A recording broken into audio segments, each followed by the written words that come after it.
사무엘 4장 말씀 함께 나누겠습니다. 사무엘 4장은 슬픈 말씀입니다. 왜 슬프냐? 하나님이 이스라엘 가운데 떠나신 것이 슬프고, 하나님의 계가 빼앗긴 것이 슬프고, 하나님의 영광을 잃어버린 것이 슬픕니다. 우리가 가난하게 되는 것도 부하게 되는 것도 슬픔이나 기쁨이 아니고, 하나님의 영광을 잃어버리면 참 슬픈 일입니다. 그런데 이걸 잘 모르는 겁니다. 하나님의 영광이 어떤 건지, 뭘 잃어버리면 하나님의 영광을 잃어버린 것인지 그걸 모르는 사람들이 너무 많이 있습니다. 하나님 살아계시고 하나님 영이시며 우리 가운데 일하시고 말씀하시는 줄 믿습니다.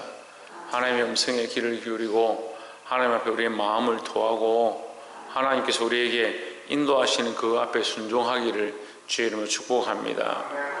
우리는 날마다 날 서서 복종케 해야 되고, 내 생각보다 하나님의 생각이 무엇인가, 내 마음의 소리보다 하나님의 마음의 말씀이 무엇인가, 그것을 앞세워야 합니다. 우리가 너무나도 많이 밝아있는 세상의 이론 때문에, 세상의 이치 때문에 하나님의 음성을 들을 수가 없고, 우리가 세상을 너무나도 사랑하기 때문에 하나님 나라를 사랑할 수 없는 이 참담한 현실을 슬프게 느껴야 하는데, 그걸 슬퍼하지 않습니다. 그러니까 여전히 원래 내가 바라보는 것, 내가 사랑하는 것, 내가 즐기는 것, 그걸 쫓아가는 것이 당연하다, 그러니까 잘하지 않죠. 여러분, 세상은 점점 희미해지고 하나님의 나라는 점점 가까워야 되는 거예요. 이 세상도 그 정력도 다 지나가되, 다 지나가는 하나님 말씀 세세토록 있고 하나님의 영광은 영원토록 있다라는 거죠. 4장 1절에 사무엘의 말이 온 이스라엘에 전파되니라. 이스라엘은 나가서 블레셋 사람과 싸우려고 에베네셀 곁에 진을 치고, 블레셋 사람은 아벡에 진쳤더라 했습니다. 이스라엘과 블레셋의 전쟁이 일어났습니다. 전쟁이 일어나면 어떻게 해야 됩니까? 하나님께 물어야 합니다. 하나님께 묻고 하나님께서 가서 싸우라 하면 때로는 여호와의 계를 앞장세워서 나가기도 하고 그런 전쟁을 하기도 합니다. 근데 하나님께 묻고 하나님의 뜻이 있을 때에 하나님의 계를 들고 가는 것들이 있을 수 있는데, 하나님의 계를 들고 나왔다. 처음에는 그냥 전쟁을 했죠. 3절에 보면 백성이 진으로 돌아오매 이스라엘 장로들이 이르되, 여호와께서 어찌하여 우리로 오늘 블레셋 사람 앞에 패하게 하셨는고, 여호와의 언약궤를 실로에서 우리에게로 가져다가 우리 중에 있게 하여 그것으로 우리 원수들의 손에서 구원하게 하자. 여러분, 심각한 착각이죠. 하나님께서 왜 지게 하셨느냐, 그래서 하나님이 계를 들고 오자, 이게 무슨 뚱딴지 같은 소리입니까? 하나님께서 지게 하셨으면 하나님 앞에 엎드려서 도와주십시오 하고 회개하고 울어야 되는데, 이 앞에서 보면요, 2장과 3장에서 한나가 하나님 앞에 엎드릴 때에 그 앞에 엎드려 눈물을 흘렸습니다. 그런데 엘리는 어떻게 합니까? 네가 왜 입술만 동하고 언제까지 포도주에 취해 있겠느냐, 이렇게 말하죠. 뭘 잃어버립니까? 하나님께서 말씀하신 것도 잃어버리는 겁니다. 3장에서 어떻게 됩니까? 사무엘이 태어났는데 사무엘에게 하나님께서 사무엘아 사무엘아 부르시지만 엘리는 듣지 못합니다. 그러니까 뭘 잃어버린 거예요? 하나님의 음성을 잃어버린 거예요. 하나님 믿는 마음을 잃어버린 거예요. 하나님 앞에 부르짖고 하나님의 음성을 듣고 하나님 인도하시는 바를 순종해서 나가서 전쟁해야 될 백성들이, 하나님이 왜 우리를 버리셨나? 하나님 버리시면 뭘 버려요? 자기들이 버렸지. 하나님 우리를 버리지 않습니다. 우리가 자꾸 하나님을 배반하는 거죠. 하나님 우리를 버리셨나? 그렇게 생각하면 어떻게, 하나님 앞에 당연히 엎드려야 되는데 어떻게 해요? 하나님 계를 들고 와서 우리로 승리하게 하자. 그럼 하나님이 아니고 하나님의 계가 오면 승리하는 줄 착각하는 거예요. 자기들 말로는 하나님 왜 우리를 패배하게 하셨느냐, 그러면 하나님께 해답을 찾아야 되는데 어디에 해답을 찾냐? 하나님의 괴를 가지고 오면 승리한다.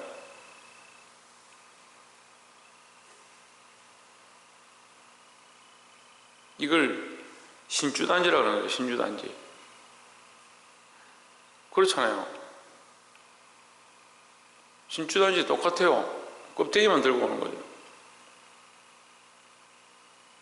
하나님 없는 것들 섬기는 거요, 다 악한 것들이에요. 교회도요, 하나님 없으면요, 얼마나 악하겠습니까? 여러분, 교회가 하나님 없으면요, 이단하고 무슨 차이가 있습니까?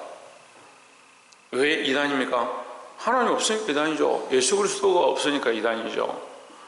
근데 교회가 교회를 세워줬고 대한예수교다 하든지 정통이라 하더라도 뭐가 없으면, 예수 그리스도 없고 하나님 없으면 무슨 소용이 있습니까? 우리가 아무리 말씀을 통달한다 하더라도 하나님 없으면, 근데 이거 하나님 교회를 들고 왔으니까 우리가 승리할 것이다, 그것을 가져와서 우리가 이기게 하자, 그런 인간적인 일들을 하는 거예요. 5절에 여호와의 언약궤가 전에 들어올 때 이스라엘이 큰 소리로 외치매 땅이 울린지라. 이 백성들이 마음이 하나 되었습니다. 얼마나 큰 소리로 외칩니까? 하나님 궤가 왔다, 이제 우리 승리했다. 그럼 백성들이 전부 다 어떻게 생각하느냐? 하나님의 궤만 있으면 승리한다. 지금까지도 그렇게 승리했다, 그런 착각하는 거죠. 이런 우스운 일들을 하는 거예요. 인간의 이런 습성 때문에 하나님은 뭐라 합니까? 하늘이나 땅이나 어떠한 형상들로 만들지 말라. 그걸 쫓아가는 거예요. 하나님 살아계신데 보이지 않으니까 보이는 것으로 만들고 보이는 것을 쫓아가는 거예요. 너무나도 폐역한 짓이에요. 이게 너무나도 폐역한 짓인데 오늘날 교회가 그렇게 자꾸 만들어가고, 오늘날 그리스도인들이 그렇게 만들어가는 겁니다. 제가 말하는 교회는요, 이 건물의 교회를 말하는 게 아니라 우리 각자를 말하는 거예요. 우리 각자가 하나님을 존재적으로, 실존적으로 내 삶의 현실로 나와 동행하시는 살아계신 존재로 내가 믿어야 하는데, 자꾸 어떤 형상이나 물질이나 현실에 나타나 있는 것들로 대입해서 그것을 하나님으로 착각하는 거예요.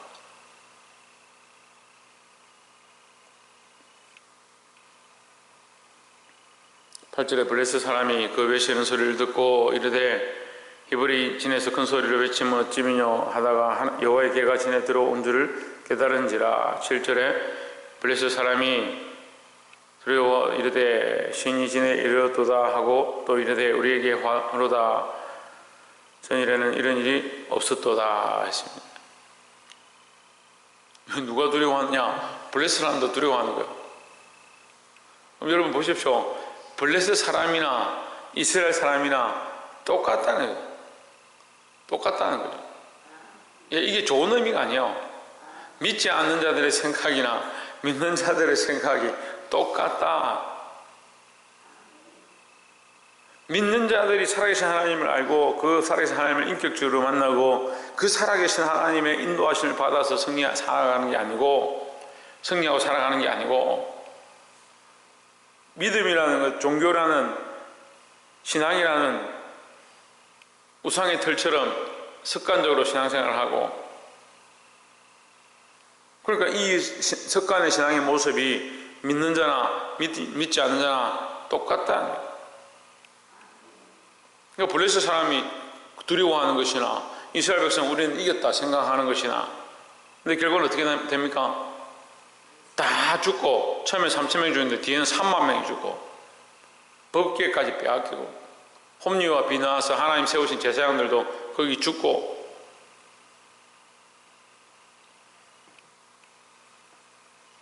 블레셋은 자기들 망했다 했는데 이기고, 이스라엘은 이겼다 했는데 지고.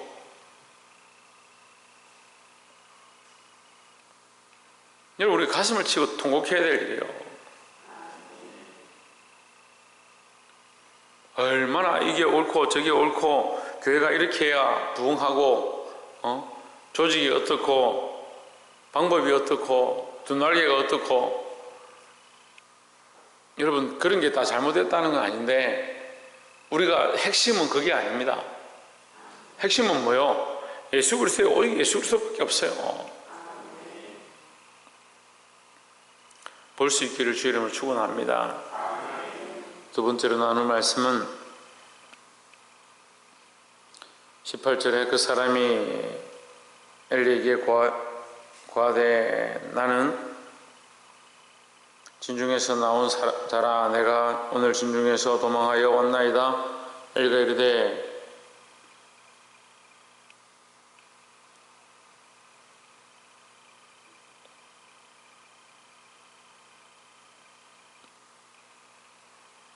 뭐라 되어 있습니까? 내 아들아 일이 어찌 되었느냐. 17절에 소식을 전하는 자가 대답하되 이르되 이스라엘의 블레셋 사람 앞에서 도망하였고 백성 중에는 큰 살육이 있었고 당신의 두 아들 홈리와 비나하스는 죽임을 당하였고 하나님에게는 빼앗겼나이다 했습니다. 자, 여기 하나님에게는 빼앗겼다라는 의미는 하나님의 영광을 잃어버렸다 이렇게 표현할 수 있습니다. 18절에 보시면 하나님의 길을 말할 때에 엘리가 자기 의자에서 자빠져 문 곁에서 목이 부러져 죽었으니 나이 많고 비둔한 영고라 그가 이스라엘 사사가 된 지 40년이었더라 했습니다. 이스라엘 사사가 되었다 이렇게 표현합니다. 그러면 그는 뭘 하는 자입니까? 이스라엘 백성을 그 고통 가운데서 구원할 자의 역할을 하는 거예요. 그들을 하나님께로 인도할 자의 역할을 한 자가 엘리다라는 거죠. 근데 그가 이미 그 전에 하나님의 음성을 들을 때에도 어떻게 하느냐, 문 곁에 앉아 있습니다. 그 앞에도 한나가 그 앞에 엎드려서 눈물로 기도할 때도 성전 문 곁에 의자에 앉아 있었습니다. 성전 문 곁에 의자에 앉는 건 성경에 없어요. 근데 그 문 곁에 항상 앉아 있다네요. 근데 40년 동안 사사의 일을 했는데 그가 비둔해서 몸이 움직일 수 없을 만큼 비만했다. 왜 그러느냐? 게으르고 나태한 모양들을 드러내는 거죠. 목이 부러져 죽었다.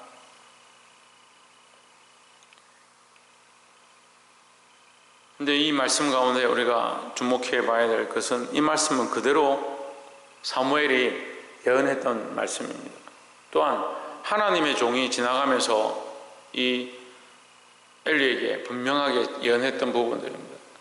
너희 자녀들이 죽을 것이고 네가 똑바로 말하지 않았다 이 책망합니다.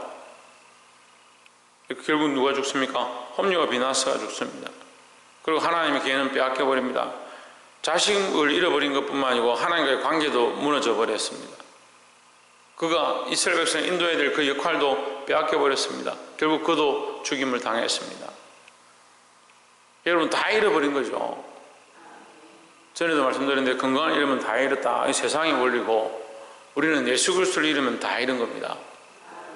하나님과의 관계를 잃어버리면 다 잃어버린 거예요. 그래서 우리는 날마다 몸부림쳐서 어떻게 해야 되냐, 하나님과 이 관계가 무너지지 않도록 힘써야 하는 겁니다. 어제도 전기에 대해서 얘기했는데 전기는요 한쪽의 선만 연결되면 절대 전기가 흐르지 않습니다. 전기가 아무리 세도 한쪽의 선만 연결됐으면 흐를 수가 없습니다. 양쪽 다 연결되어야 됩니다. 왜 양쪽 다 연결되어야 되냐, 한쪽에서 흘러와서 한쪽으로 가야 되는 거예요. 그게 전기의 원리예요. 한쪽에서 와서 한쪽으로 가는 거예요. 어느 쪽이든 왼쪽이든 오른쪽이든 관계없이 반드시 한쪽에서 와서 한쪽으로 가는 거예요. 그래서 양선이 있는 거예요. 우리가 하나님과 연결되지 않으면요 이걸 교통이라 하죠. 왔다가 가는 거죠. 하나님의 음성을 듣고 하나님 앞에 순종하고 하나님 앞에 부르짖고 하나님의 응답을 받고 하나님께 영광을 돌리고 하나님의 은혜를 경험하고 이게 흘러가야 되는데 한쪽이 끊어진 거죠. 그럼 아무리 큰 전기가 흘러와도 통하지 않는 겁니다. 여러분 하나님과 연결되어 있는 이 신앙을 다시 회복해야 합니다. 할 수만 있으면 떨어지지 않도록 몸부림쳐야 하고 날마다 내가 점검해서 하나님과 이 접점이 잘 연결되도록 몸부림쳐야 될 줄 믿습니다. 이 엘리에게 이런 비참한 일들이 벌어지고 그의 자식들이 다 죽고 그도 죽임을 당했던 그의 이 육체의 비둔함이 어떤 문제냐? 영적 문제다. 우리의 영이 하나님과의 관계 안에 바로 서 있을 때에 우리의 삶도 주의 말씀을 따라서 경성하는 줄 믿습니다. 마지막 세 번째로 20절에 죽어갈 때에 곁에 섰던 여인들이 그에게 이르되 두려워 말라 내가 아들 낳았다 하되 그가 대답지도 아니하며 간념치도 아니하고 했습니다. 그의 며느리가 있었는데 며느리가 이 소식을 듣고 자기 남편이 죽고 엘리도 죽었다 그 소식을 듣고 하나님 배를 빼앗겼다 소식을 듣고 이 아이를 베고 있었는데 갑자기 해산하는 겁니다. 그래서 피를 흘리면서 하혈을 하면서 아이를 낳고 거기 죽어가고요. 죽어가는데 사람들이 걱정하지 마라 아들을 낳았다 이렇게 얘기를 하는 거예요. 제가 말씀드렸는데 구약에서 여인의 이 자녀를 낳는 것, 대를 보존하는 것은 큰 축복입니다. 근데 어떻게 보면 축복받은 여인이 자녀를 낳는 이 기쁨을 누려야 될 그 상황이 가장 비참한 상황이 되어버렸습니다. 아무도 남지 않은 자식만 태어나는 거죠. 근데 더 문제는 뭐냐? 하나님이 걔를 빼앗겨버렸다. 21절 이르기를 영광이 이스라엘에서 떠났다 하고 아이 이름을 이가봇이라 하였으니 하나님의 걔가 빼앗겼고 그 자부와 남편이 죽었으므로 인함이라. 제가 오늘 이 말씀을 준비하면서 이걸 뭐라고 했냐면 맛 잃은 소금이다. 맛 잃은 소금. 맛 잃은 소금이라는 우리가 이 가스펠 찬양을 많이 부르는데 맛을 잃어버렸다. 소금이 그 맛을 잃으면 어디에 쓰겠느냐? 그 맛이 뭡니까? 예수 그리스도입니다. 예수 그리스도.